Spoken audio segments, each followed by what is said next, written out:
Donc, bonjour Thomas Vanham, Bonjour. bienvenue sur le podcast Il y a de la joie dans tes oreilles. Donc, merci d'avoir accepté mon invitation. Aujourd'hui, on va partager, on va passer un moment ensemble sur votre histoire, sur votre vie, sur vos prises de conscience. Et puis, on parlera bien évidemment également de votre ouvrage, L'éveil, que vous avez, j'allais dire, posé sur papier pour nous partager votre histoire. Alors, déjà, on va savoir où est-ce que vous êtes belge. Alors, je vais vous Ouais. présenter. Vous êtes belge, donc peut-être qu'on va découvrir votre petit accent belge, je ne sais pas encore. Pourquoi c'est vous qui avez un accent, nous on n'a pas C'est d'accent. vrai, c'est vrai. Donc, c'est vrai, j'avais oublié. Donc, vous êtes homme de médias et puis Ouais. vous êtes aussi donc écrivain, ancien animateur télé. Enfin, vous êtes plein de choses, mais vous êtes un homme avant tout et puis un Journaliste. homme éveillé qui s'est réveillé en tout cas il y a quelques temps. Et vous êtes sur un chemin spirituel. C'est la raison pour laquelle je vous ai contacté. Merci d'être là. Donc, vous êtes dans un joli jardin, on entend les oiseaux et je vous remercie pour ça. Ils vont nous accompagner pendant tout ce partage et ça va être extraordinaire. Donc, je peux vous poser la question de savoir où est-ce que vous êtes en ce moment? Alors je suis dans un endroit assez peu connu d'Andalousie, qui est la zone qui se trouve entre le Portugal et Gibraltar, donc la partie sur l'océan, qui est un endroit assez sauvage, qui est un endroit que j'ai cherché en fait pendant longtemps. J'avais une petite voix intérieure qui me disait trouve un lieu apaisant, proche de la nature, mais en même temps proche de l'océan parce que j'aime l'énergie de l'océan.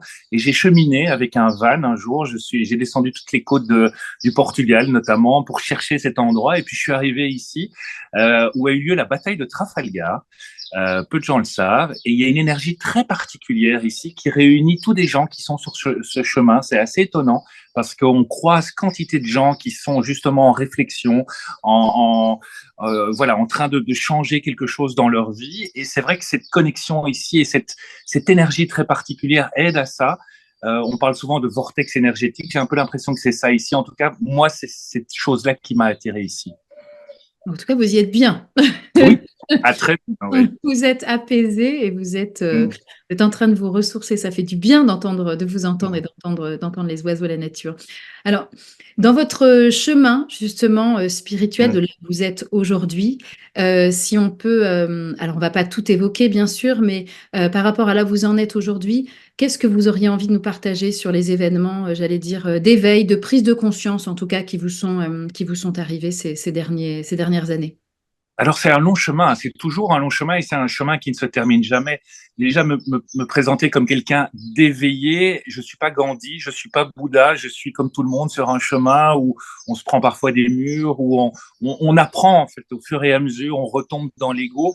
Les événements, ils ont commencé d'abord par une rencontre avec des médecines chamaniques qui ont été une première étape vers une vraie découverte de qui j'étais vraiment, c'est-à-dire de toutes mes parts, des parts les plus lumineuses, mais aussi les plus sombres. Et c'est ça, une partie du chemin, c'est de faire face à toutes ces parts et de les pacifier, en fait, et d'être conscient qu'elles existent en nous. Et puis, il y a eu un élément déclencheur qui a été la mort de ma petite sœur, qui est partie subitement, tragiquement, d'une rupture d'anévrisme à l'âge de 39 ans. Et ça a été une sorte d'effondrement, d'un moment où je me suis dit, et qui coïncidait en plus avec mes 50 ans, donc crise de la cinquantaine, et ce grand questionnement qu'on a tous un jour de se dire, mais finalement, est-ce que je suis à la bonne place? Est-ce que c'est vraiment ça que je voulais faire? Est-ce que c'est ça que je voulais devenir? Quelle est ma mission de vie? Et cet événement douloureux a été une vraie remise en question. Tout d'un coup, tout s'écroulait autour de moi. Quelque chose ne collait plus. Il y avait quelque chose d'inadapté. Je n'étais plus aligné. Alors j'ai décidé de tout quitter après 30 ans dans les médias, une carrière à la télé, à la radio, et de partir en route sur les chemins. Je suis parti en Inde, qui a été un voyage initiatique assez puissant, qui m'a permis de me reconnecter à beaucoup de choses et de me reconnecter à moi-même.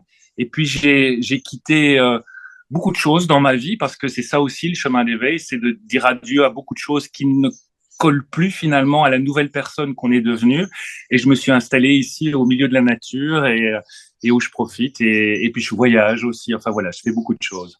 Mais donc les événements, il y a souvent, je pense, dans un chemin d'éveil, un moment de bascule, un point de bascule, qui peut être un burn-out, qui peut être, on l'a vu aussi avec le Covid-19, un enfermement, quelque chose qui remet les choses en perspective et où on se dit finalement tout ce que j'ai construit qui me paraissait tellement solide, en fait tout ça est une illusion parce que en fait tout est tellement fragile. Mais pourquoi est-ce que j'ai construit tout ça? Qui suis-je vraiment? Qui est la vraie personne à l'intérieur de moi, bien au-delà du masque qu'on porte tous les jours? Et être conscient qu'on porte un masque, c'est ça le plus important. Et ça, vraiment, le déclic, parce qu'on en parle souvent, je pense que l'éveil, c'est un chemin, mais il y a un moment où il y a un déclic qui se fait, où tout d'un coup, ça paraît comme, je dirais plus comme un réveil. Tout d'un coup, on se réveille à l'âme et on se rend compte qu'on portait ce masque, mais qu'on finissait par s'identifier à ce masque.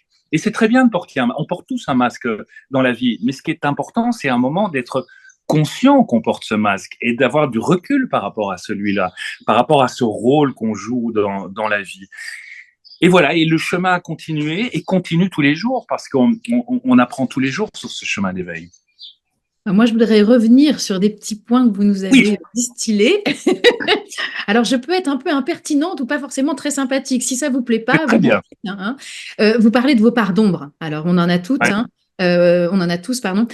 Vos parts d'ombre, est-ce que vous pouvez nous partager quelques-unes de vos parts d'ombre qui ont été parfois justement inconfortables ou même que vous ne vouliez pas, vous restiez peut-être aveugle devant? Quelles sont voilà, deux ou trois parts d'ombre que vous pourriez nous partager? Bon, peut-être que vous n'en avez pas autant, hein, j'en sais rien. On a, on- je pense que s'il y a de la lumière, il y a de l'ombre de toute façon. Et donc, on a tous une part de lumière et une part d'ombre. Ce qui a été très flagrant dans mon cas et ce qui a marqué vraiment cette décision de quitter, en tout cas temporairement, le monde des médias ou d'y revenir, mais avec pour d'autres raisons, et ça, on pourra en parler, c'est je me suis rendu compte que je souffrais d'une terrible blessure d'abandon liée à mon enfance, à mes parents qui ont divorcé quand j'avais 6 mois.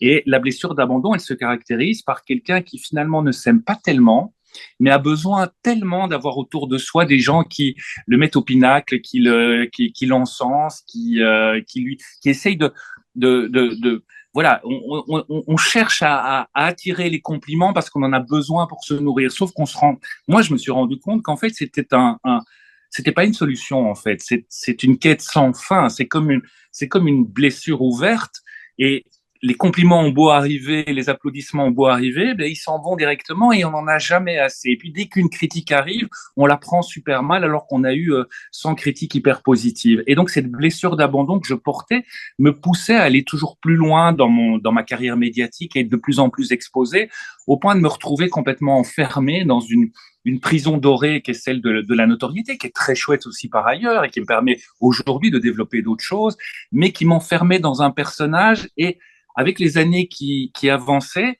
ce sentiment d'être complètement désaligné. Et pourquoi finalement je m'expose à ce point-là? Pourquoi je fais autant de couvertures de magazines? Je mets en avant ma vie privée. Quel est ce besoin d'amour en permanence?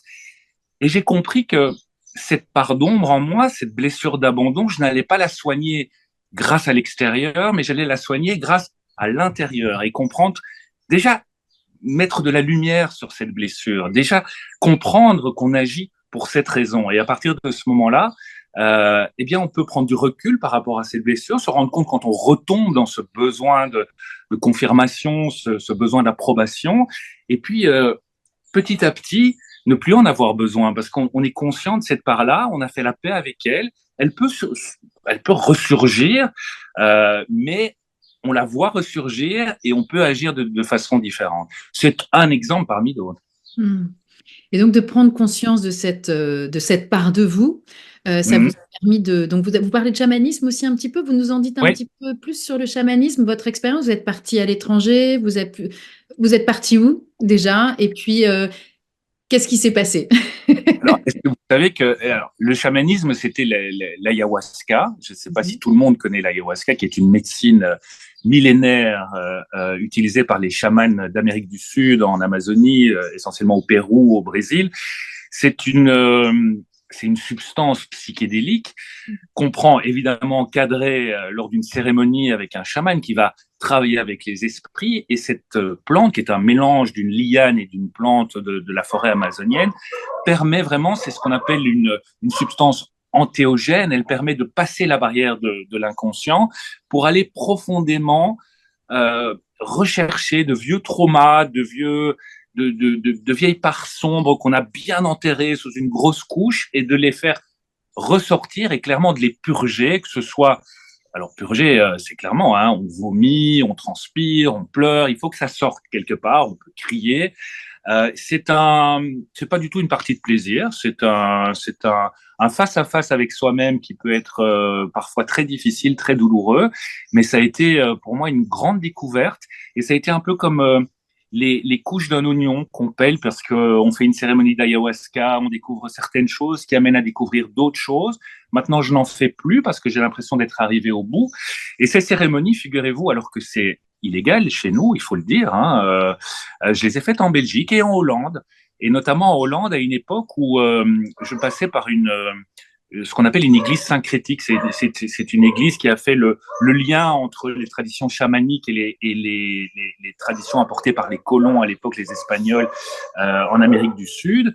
Et c'est une église qui s'appelle le Santo Daime, mais enfin, ça n'a rien d'église, on ne prie absolument rien. Mais en Hollande, comme il s'agissait d'une église, l'utilisation d'un outil pour l'église était autorisée, donc c'était légal.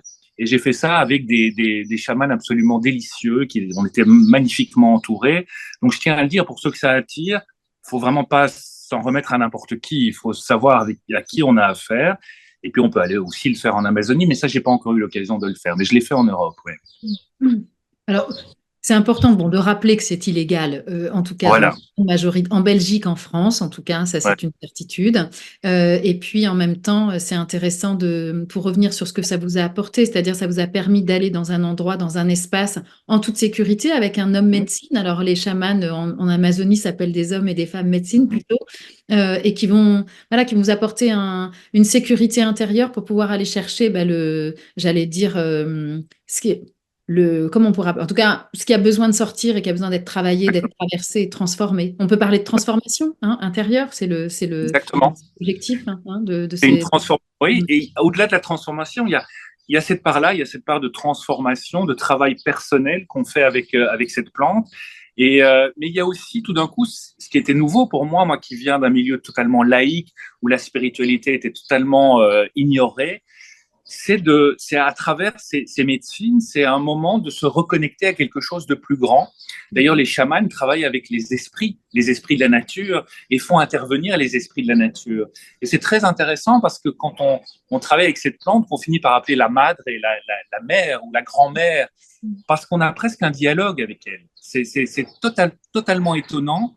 C'est difficile à appréhender pour quelqu'un qui ne l'a pas fait. Je sais que j'ai eu beaucoup de réactions un peu choqué quand j'ai raconté dans mon livre que j'avais participé à des cérémonies d'ayahuasca, parce que les gens qui ne comprennent pas pensent que c'est de la drogue, parce que c'est considéré comme de la drogue. Chez nous, c'est illégal.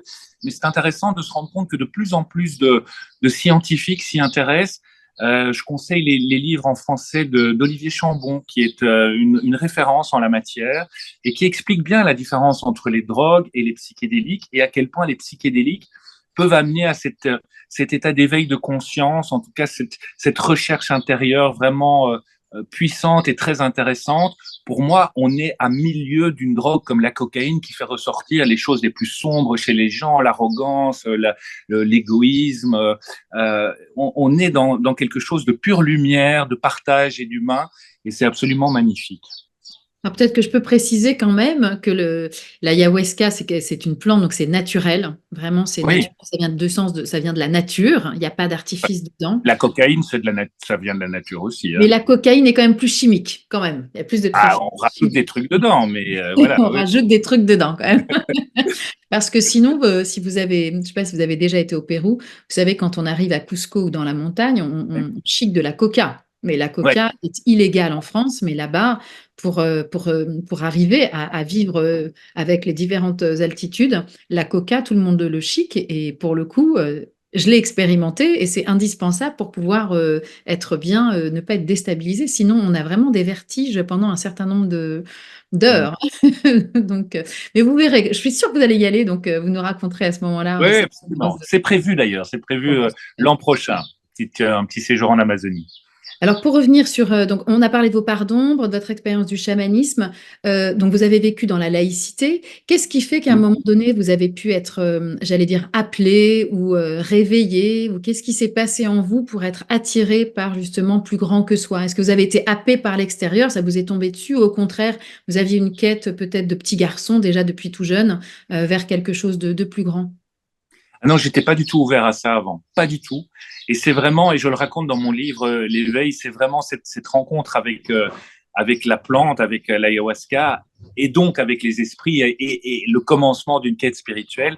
C'est très intéressant parce que ça, pour moi, ça ne s'est pas fait par hasard. Je ne crois pas au hasard. Je partais pour un tournage au Brésil lors de la Coupe du Monde.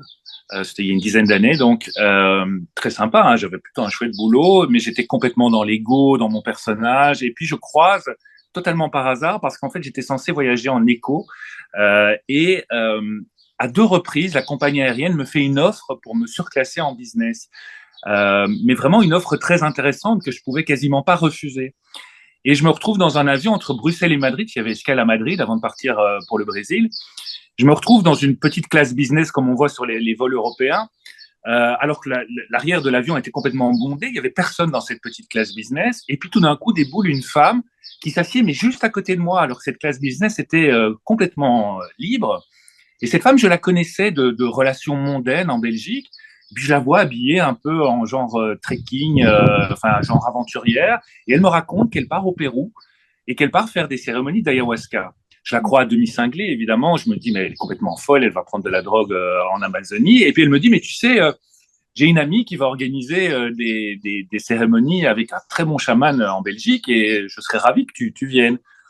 Ouais, quelque part, ça m'intéresse parce que je me rends compte que je porte quand même des choses un peu difficiles, que j'ai une famille un peu dysfonctionnelle et que voilà, il y a des choses qui commencent à devenir difficiles.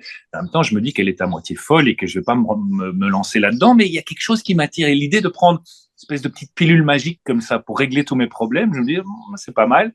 Et puis j'oublie le truc, je fais mon tournage et cette femme revient vers moi, me propose trois dates différentes. Je dis non à chaque fois parce que très poliment, je dis non. Et puis elle me propose une quatrième date. Et là, mon éducation fait que je ne peux plus refuser. Et j'y vais quand même. Et donc, je me dis que vraiment, cette plante m'a appelé. Elle était là sur mon chemin parce que j'en avais besoin. Et ça a vraiment été le début de cette quête spirituelle parce qu'il y a cette connexion quand on prend ces médecines. Tout d'un coup, on voit le monde différemment. On se rend compte que la nature vit autour de nous alors qu'on ne la voyait plus vivre. On voit les choses bouger, les esprits, il y a des choses, des énergies qui passent. Et donc, ça a été une première découverte. Et puis, l'autre découverte de la spiritualité qui a été vraiment très importante pour moi, ça a été l'Inde, après le décès de ma petite sœur, et notamment un moment très puissant à Bénarès, à Varanasi, qui est la ville la plus ancienne au monde, qui est une ville sacrée au bord du Gange en Inde. Et il y a une énergie tellement cosmique dans cet endroit et j'ai découvert le ghat des crémations, là où on brûle les morts le long du Gange, qui est une vision d'horreur pour quelqu'un d'occidental, parce que ça se fait dans des conditions vraiment impressionnantes et pas tellement hygiéniques. Et on jette les morts dans le Gange alors qu'il y a des enfants qui nagent un peu plus loin. Et il y a d'abord eu un choc terrible, et puis une discussion avec un cancérologue indien que j'avais croisé qui me dit oui, mais peut-être que la mort c'est autre chose que ce que tu penses. Peut-être que la mort c'est un retour finalement à la maison. C'est peut-être la fin justement d'un passage, d'une aventure difficile pour revenir à quelque chose de plus lumineux et éventuellement de revenir après parce que là-bas à Bénarès, ceux qui meurent à Bénarès ils sont convaincus que si on meurt à Bénarès, on ne revient pas dans le cycle infernal des réincarnations et on va directement en retour à la source. Et ça a été un cheminement et je pense que l'énergie aussi de l'Inde et cette spiritualité qui est omniprésente m'a fait prendre conscience qu'il y avait peut-être autre chose. Il y a eu des émotions, des énergies qui m'ont traversé et ça a été le début de cette quête, oui. Mmh. Et c'est OK pour vous qu'on parle un petit peu du décès de votre sœur? Oui, bien sûr. Merci hein, déjà pour ça. Justement, par rapport pour faire le lien avec l'Inde, la question de la mort, la question de la vie, la question de l'âme aussi, parce que j'ai l'impression que c'est quand même Mm. sous-jacent. Comment vous faites le lien aujourd'hui avec le décès de votre sœur, son âme, votre âme, le chemin, ce qui se passe là en vous aussi par rapport à l'Inde et cette rencontre incroyable avec ce médecin? Alors, c'est très interpellant, mais donc ma petite sœur est décédée, elle avait 39 ans, elle avait 10 ans de moins que moi. Mais on était très proches, on était très similaires tous les deux. Super jolie fille, un peu la fille qu'on voit sur Instagram. Voilà, le truc un peu parfait. Et ma vie était un peu la vie parfaite, célébrité en Belgique, de l'argent, voilà, une belle gueule. Enfin voilà, le truc, tout semblait tellement bien construit, etc. Et puis tout d'un coup, ce décès qui arrive brutalement, tragiquement. On a dû l'accompagner pendant 3 semaines aux soins intensifs parce qu'on a essayé de la sauver, mais on n'y arrivait pas. Elle a deux petites filles, elle avait deux petites filles de 8 et 10 ans, et tout d'un coup de voir tout ce petit monde parfait qui tout d'un coup s'écroule, se rendre compte que tout ça est tellement fragile finalement, alors qu'on est persuadé que c'est tellement solide et qu'on fait tout pour que ce soit solide, mais on croit que c'est solide, mais ça ne l'est pas. Et puis 40 jours après le décès de ma petite sœur, je vais à la mer du Nord, en Belgique, c'est un peu une tradition chez nous, hein, à Knokke-le-Zout, ça fait rire les Français, le nom Knokke-le-Zout. Et je réunis là-bas ses deux filles, son compagnon, ma mère, tous ceux qui souffrent terriblement de son départ, ma sœur aussi. Et, euh, et on est là dans le jardin et tout d'un coup, on voit deux cigognes qui approchent. Et les deux cigognes se posent dans la rue, juste devant la maison, et s'approchent des deux petites filles. Et tout, du premier coup, je me rends pas compte du message qu'il y a là derrière, du signe tellement énorme. 40 jours en plus, j'ai été voir après, 40 jours, c'est quelque chose de puissant. Pour les bouddhistes, c'est le moment où l'âme rejoint le ciel, c'est un moment très important. Et ces deux cigognes viennent s'approcher des petites filles qui leur donnent à manger. Et puis d'un coup, mon franc tombe, ou mon euro. Et, euh, et je me dis, mais deux cigognes, c'est quand même, c'est l'image maternelle par excellence. Deux petites filles, deux cigognes. Mm. Et pour moi, c'était un signe, c'était une évidence. Moi qui n'étais pas du tout ouvert à ça et qui commençait à m'ouvrir aux médecines chamaniques, tout d'un coup, je le vois comme un signe évident. Et ces signes ont continué. Tout au long de ce parcours, Zoé, ma petite sœur s'appelait Zoé, ça signifie la vie en grec. Et Zoé m'a accompagné tout au long de ce chemin avec des signes tellement puissants. Le jour de mes 50 ans, un immense papillon bleu, j'étais au Costa Rica, dans des rapides, et un immense papillon bleu, on appelle ça des morphos, et on descend les rapides, et je vois ce papillon qui tourne autour de moi pendant 20 minutes, et qui nous accompagne le long du trajet. Alors, les gens les plus sceptiques diront oui, mais c'est un hasard, voilà, ce papillon était là, bon, c'est un papillon.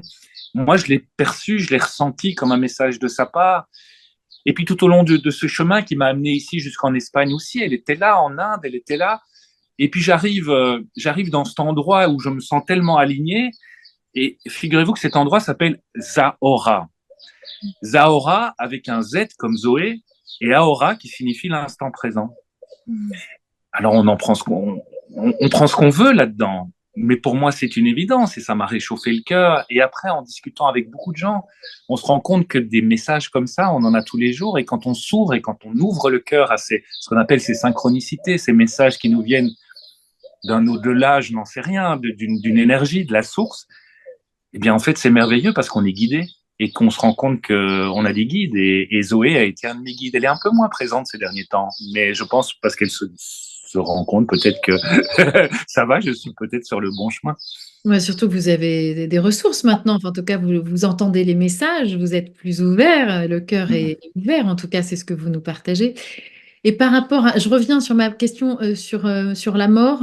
Vous, aujourd'hui, là où vous en êtes, hein, on a beaucoup, vous l'avez déjà dit, on est sur un chemin, mais que vous diriez quoi aujourd'hui de votre perception de la mort, justement, de la mort, de la vie et de ce chemin d'âme voilà, après, beaucoup de gens parlent de la mort, mais finalement, on ne sait pas ce qui se passe finalement. Donc, voilà. Déjà, déjà, le plus grand enseignement que j'ai pu recevoir, c'est que la mort fait partie de la vie. Ça paraît tout bête. Mais pour la plupart des gens, dans notre société, la mort est tellement tabou qu'on préfère l'éviter, qu'on préfère ne pas la voir, la mort, dans notre société. Aujourd'hui, j'ai compris que c'était simplement une étape de la vie. J'ai beaucoup moins peur de la mort parce que j'ai ce sentiment aujourd'hui que c'est plutôt un retour à la maison et que la vie elle-même est plutôt l'expérience qu'on nous demande de vivre, les épreuves qu'on nous demande de vivre et comprendre que la vie, même si elle nous apporte des épreuves, c'est d'essayer de comprendre derrière quel est le message caché et quel est l'enseignement qu'on peut en tirer. Et ça, c'est passionnant. Parce que finalement, la mort de ma petite sœur, ça a été un événement tragique et ça reste un événement tragique parce que c'est une jeune femme qui meurt, qui a 2 enfants. Évidemment, ça, je ne peux pas le nier. Mais aller chercher le cadeau caché derrière, c'est toujours intéressant. Et moi, je le vois très clairement, le cadeau que cette mort m'a apporté. Et quand on comprend ça, on se rend compte que tout ce qui nous arrive dans la vie est toujours il y a toujours un cadeau caché derrière, même si c'est difficile. Il y a toujours quelque chose à comprendre. Et en fait, la vie, pour moi, c'est un immense terrain d'apprentissage. Et plus on s'éveille, et plus on s'ouvre le cœur, et plus on prend de la distance par rapport à notre ego et à ses blessures, plus on se rend compte que quand on retombe dans des situations qui sont parfois compliquées, tant qu'on n'a pas compris la leçon et qu'on n'a pas compris comment réagir, on retombera dans ce genre de situation. Mais à un moment, on finit par se dire, ben oui, si je retombe chaque fois, c'est parce que j'agis de telle façon. Et c'est intéressant, et ça ne veut pas dire qu'on ne va pas retomber dedans. Mais à chaque fois, on prend plus de distance et plus de recul. Et donc, la vie, c'est ça, c'est toutes ces expériences qui nous font comprendre que finalement, il n'y a qu'une réponse à donner à tout ce qui nous arrive et qu'il n'y a qu'une seule chose qui importe dans la vie, c'est l'amour, en fait. C'est l'amour de soi-même, c'est l'amour des autres, c'est l'amour de notre terre. Et quand tout passe par l'amour, tout devient tellement plus fluide. Je sais que ça peut paraître pour des gens qui ne sont pas branchés là-dessus un peu Miss France, mais finalement un peu cucul-à-praline, comme on dit en Belgique. Je ne sais pas si on utilise cette expression en France. Complètement. Alors, on est cucul-à-praline ou on est pays des bisounours. C'est au chez. Voilà. Mais en fait, c'est réel. Et réagir à tout ce qui nous entoure, tout ce qui peut nous agacer, prendre de la hauteur, envoyer de l'amour à ceux qui sont même méchants vis-à-vis de nous, essayer de comprendre ce qu'il y a derrière, essayer de se rendre compte que les gens ont aussi leurs souffrances, portent aussi leurs masques, leurs blessures, et avoir beaucoup de recul par rapport à ça. Alors, je dis pas que c'est comme ça tous les jours. Je dis pas que je me laisse frapper par les gens dans la rue. Je veux dire, on est quand même là sur Terre pour exister. Mais voilà, prendre cette espèce de recul et comprendre finalement toutes ces expériences que nous apporte la vie. Et puis atteindre la mort en se disant, mais là, c'est une question de foi, évidemment, mais que quelque chose, qu'il y a un retour à quelque chose de plus lumineux là derrière, oui.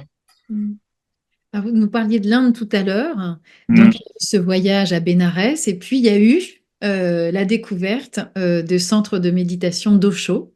Ouais. Et ça, c'est vraiment une étape aussi dans votre vie. Qu'est-ce qui s'est passé pour vous dans ces centres de... Alors peut-être que vous pouvez nous parler un petit peu d'Osho. Moi, je le connais, oui. connais personnellement. Non, je le connais pas personnellement parce que enfin, mais bon, il a quand même laissé beaucoup de traces et aujourd'hui, Ouais, il y a beaucoup de gens qui pratiquent ces méditations, qui sont des méditations actives et qui sont voilà. Donc, parlez-nous un petit peu d'Osho et puis de cette expérience de méditation. Alors, comment je suis arrivé chez Osho? C'est en lisant un livre de Jonathan Lehman. C'est le journal d'un touriste du bonheur, qui est un super bouquin d'un garçon comme moi qui était en recherche et qui raconte ses aventures en Inde et qui racontait notamment ses aventures chez Osho. Osho, grand maître, très controversé, parce qu'il est le premier maître indien à avoir fait le lien entre notre univers occidental et la tradition ancestrale orientale. Et mais très controversé parce que en Inde, certains l'appellent le gourou du sexe parce qu'il est le seul à avoir intégré la question de la sexualité aussi dans ses enseignements. Très controversé aussi parce que son centre n'est pas vraiment un ashram, mais plus un resort de luxe.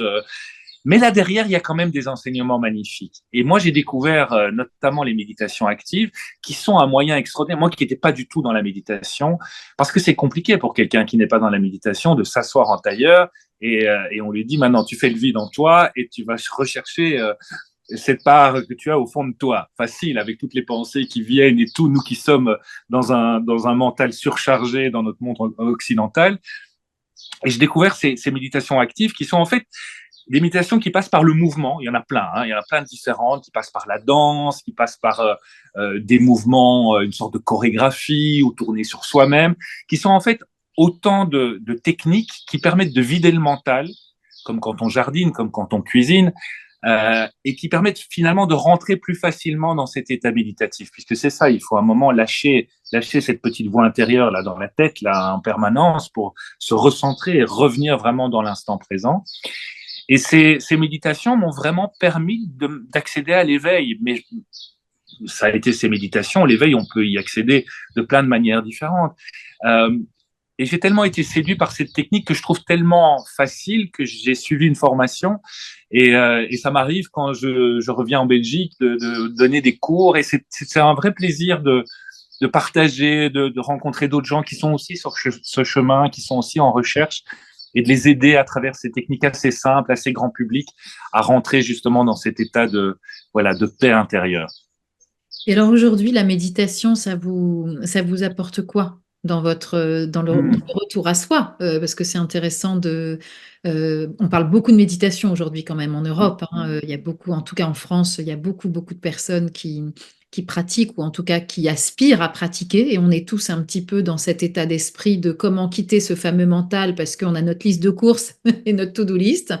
Euh, Donc, on essaye tous d'avoir des techniques. Donc là, pour vous, pour revenir à vous, voilà, ces méditations d'Osho, c'est quoi le retour à vous? Qu'est-ce qu'elles vous apportent, ces méditations?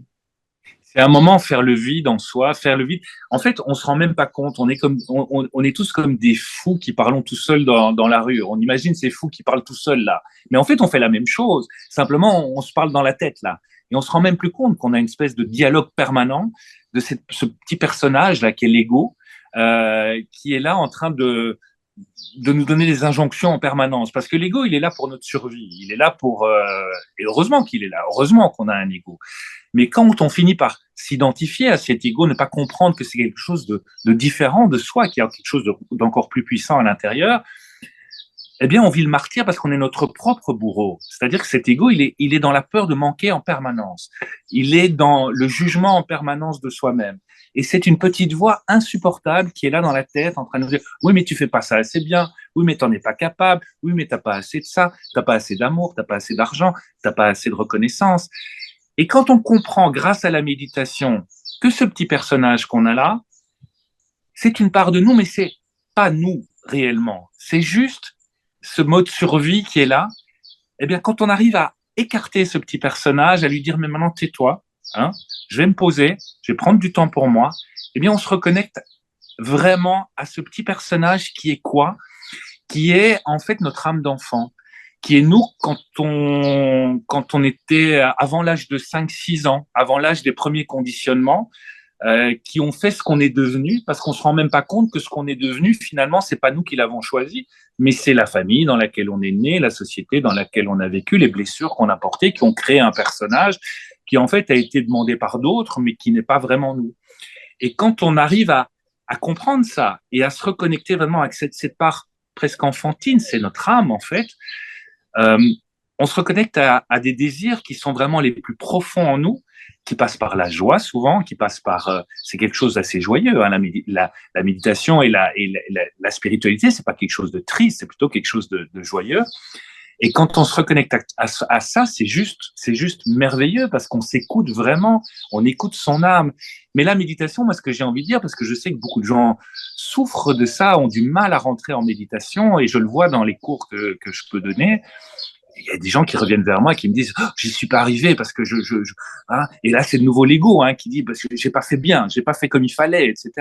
Je dis mais non, c'est pas ça. La méditation, on peut la faire en cuisinant, on peut la faire en jardinant. C'est quand on est pleinement présent dans son activité, quand on est plus obsédé par ce mental, quand on n'a plus cette espèce d'interférence mentale, on peut en promenade, quand on est vraiment pleinement conscient de ce qui nous entoure. Et c'est pour ça que la reconnexion à la nature est essentielle. Quand on oublie son téléphone, hein, qu'on le met dans sa poche et qu'on écoute le chant des oiseaux, je ne sais pas si vous entendez le chant des oiseaux là autour de moi, quand on prend juste du temps, on se pose, on arrête d'essayer de réfléchir et on se recentre et on laisse rentrer la lumière, alors on se reconnecte vraiment à quelque chose de puissant. On se reconnecte à nous-mêmes, mais on se reconnecte à quelque chose d'encore plus profond parce que nous-mêmes, c'est aussi une part de quelque chose de très lumineux qui est le tout, qui est la source. Parce qu'en fait, on se rend compte que nous sommes tous reliés par la même chose, qu'on est juste des petites parts de lumière qui se différencient grâce à l'ego. Mais en fait, on est tous faits de la même chose. Nous, les animaux, la nature qui nous entoure, tout ce qui est réel. Le reste, c'est une illusion, c'est nous qui l'avons construit. Mais tout ce qui est réel, tout ce qui nous entoure, c'est une part de nous. Nous avons une part de Dieu, appelez ça Dieu si vous avez envie d'appeler ça Dieu, la source, la lumière, l'âme, c'est la même chose finalement. Et c'est ça cette spiritualité. C'est pas lié à un gros Dieu barbu qui nous juge et qui nous culpabilise. Non, parce que c'est nous en fait. C'est une part de nous. Et quand on se reconnecte à cette lumière, tout devient plus simple parce qu'on se rend compte que on est limité par la peur de l'ego, par toutes ces croyances qu'on a dans la tête. Mais quand on se reconnecte à ça, on se reconnecte aux autres aussi. Et on comprend que quand on fait mal à l'autre, on se fait mal à soi. Quand on fait mal à la nature, du mal à la nature, on se fait du mal à soi.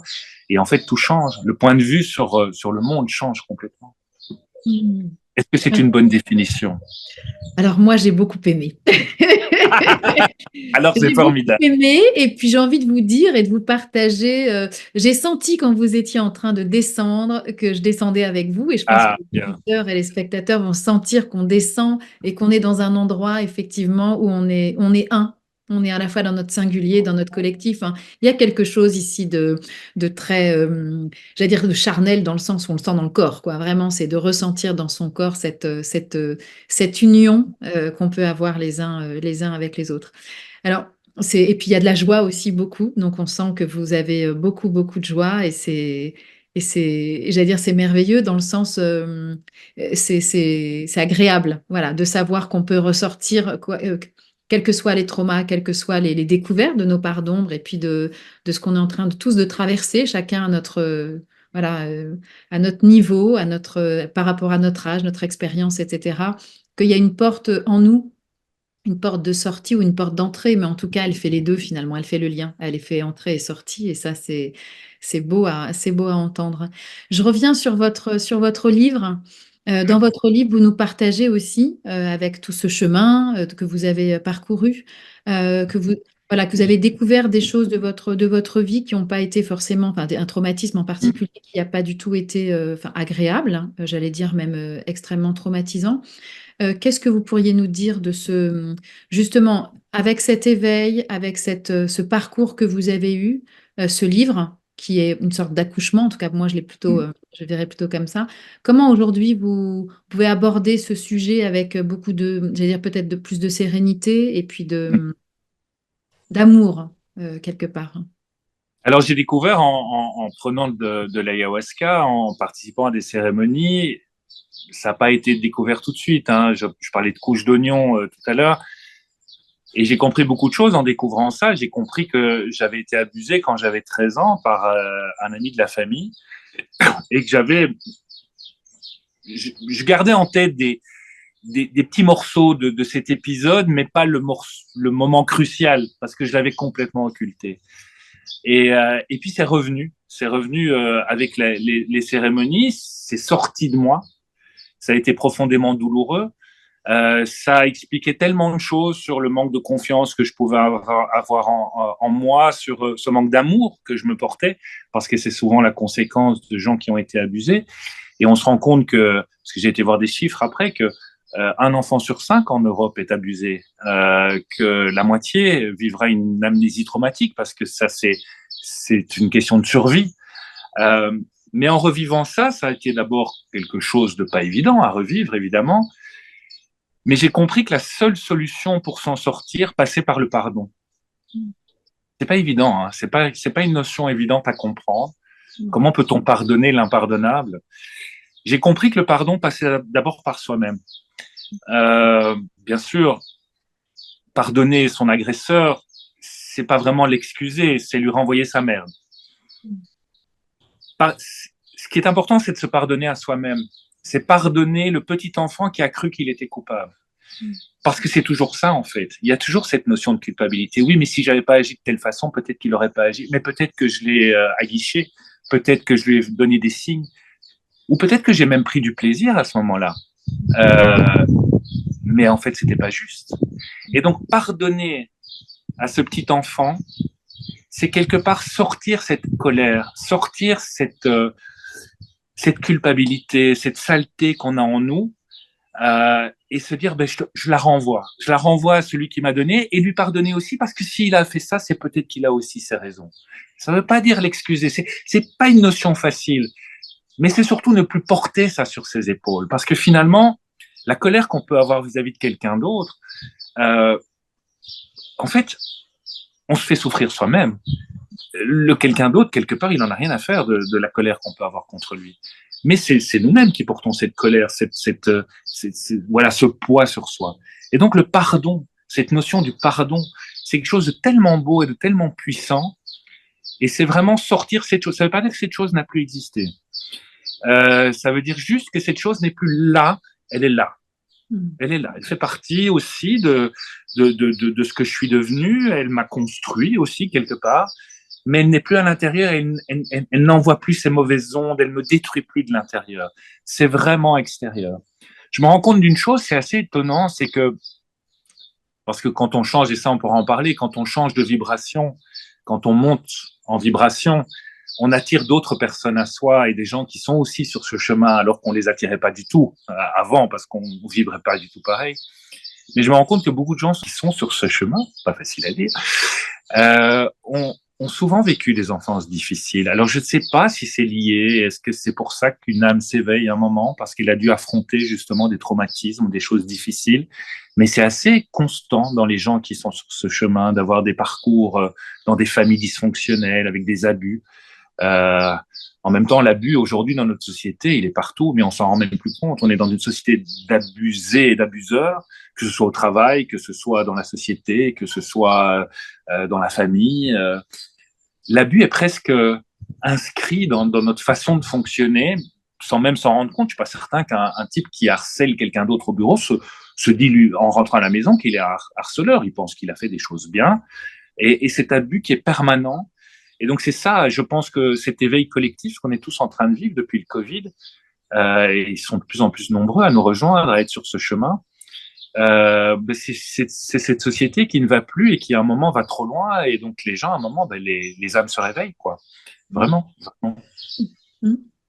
Vous parliez d'abus de la société, effectivement, c'est à tous les niveaux, parce que il y a le traumatisme, l'abus physique, évidemment, hein, Oui. qui est l'inceste ou le viol, évidemment.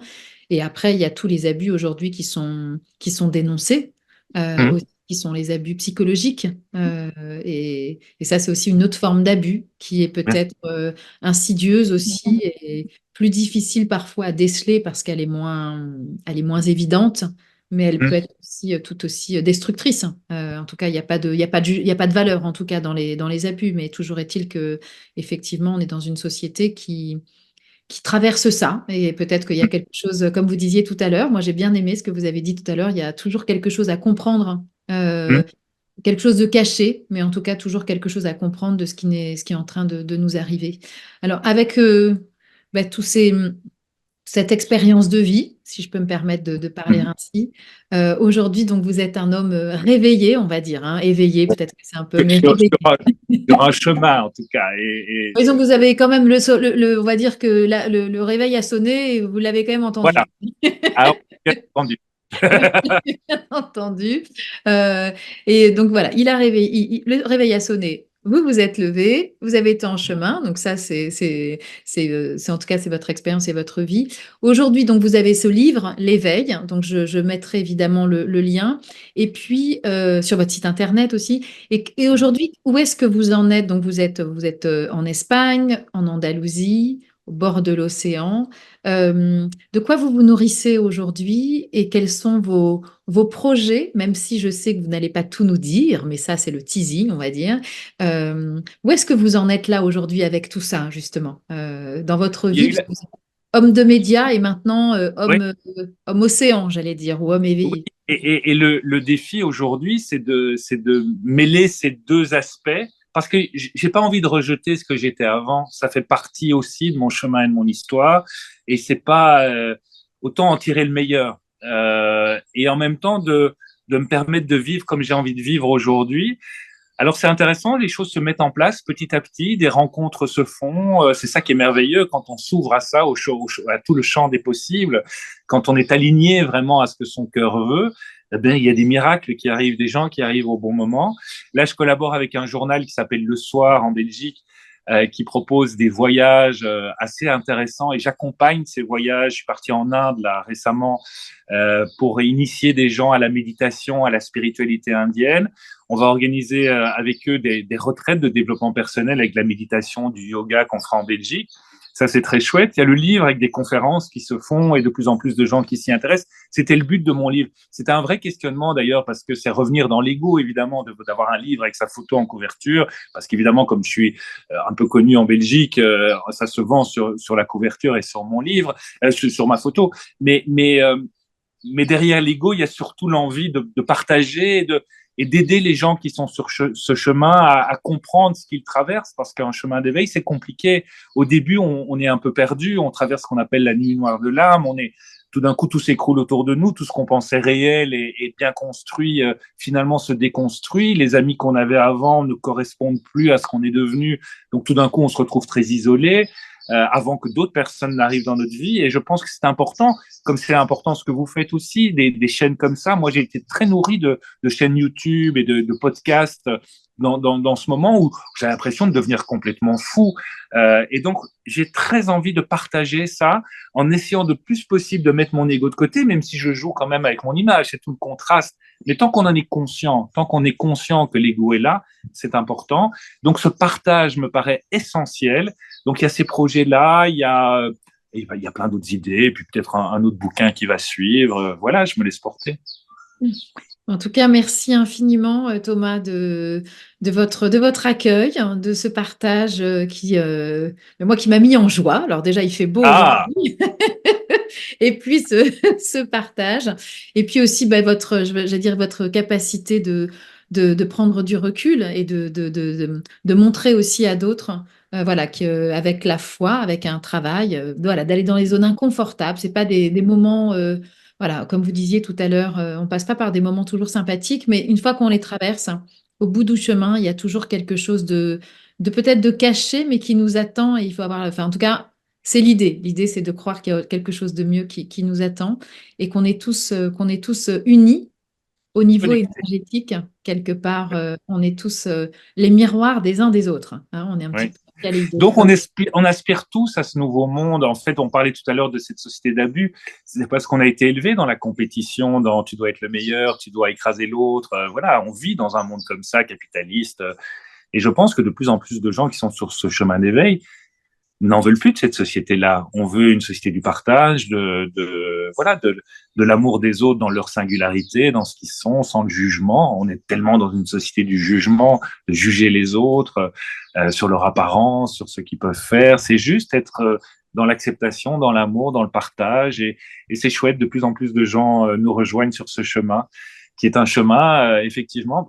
Quand je dis que c'est un chemin, c'est parce qu'on retombe parfois dans notre ego, mais on a de plus en plus cette capacité à observer quand on trébuche de nouveau et à apprendre et voilà. Et puis après, petit à petit, on avance de plus en plus juste et dans une belle lumière et en fait tout s'aligne quand on est à l'écoute, quand on n'est pas à l'écoute de ça, mais quand on est de sa tête, mais quand on est à l'écoute de son cœur, en fait, tout devient fluide et tout est évident en fait. Mais voilà, il faut l'expérimenter. Merci infiniment, Thomas, pour ce beau moment, ce grand moment, Et j'allais dire. En après, tout cas, moi, j'étais très heureuse de partager avec vous et je vous remercie encore une fois vraiment de nous avoir accordé du temps. Donc, tous vos liens, hein, vont être sur le c'est podcast gentil. et puis sur la chaîne YouTube. Merci à vous, je vous souhaite plein de bonheur et j'attends de vos nouvelles. On attend de vos nouvelles, en tout cas. Merci Très mille fois. bien. À bientôt. À bientôt.